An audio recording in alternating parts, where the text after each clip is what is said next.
एक तमाम घनी एरिया कच्छ रेंज के उत्तर तरफ अध पर्वत ऐं दुबन दरन में हेठ आयल है, जहाँ जेतोणीकि सिंध गेज़िटियर मूजिब 13,100 चौरस मेल है, पर सिंध के चीफ इंजीनियर की रिपोर्ट मुताबिक रगो थरपारकर ज़िले में 10,000 चौरस मेल छाछरे नंगर पारकर मिठी ऐं ॾीपले तालुकनि में आहे, जंहिंमां 7,000 चौरस मेल 44,80,000 एकड़नि ते मुश्तमिल आहे, जंहिंजी 15 लाख एकड़नि जे सुधारे लाइ स्कीम तैयार करण जूं तैयारियूं रथियल हुयूं।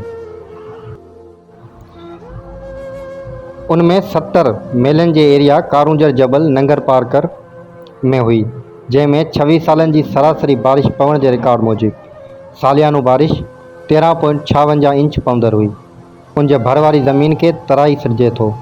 उन जो पाणी रेणपट ज़ाया थींदड़ हो।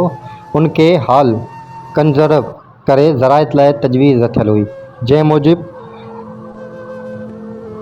9,19,240 मिलियन क्यूसिक फुट आबादी लाइ मुयसर थी सघे हा। जेकॾहिं उनके टैप कयो वञे हा त 90 ॾींहनि सालियानो 3,372 क्यूसिक पाणी ॾियारे सघे हा।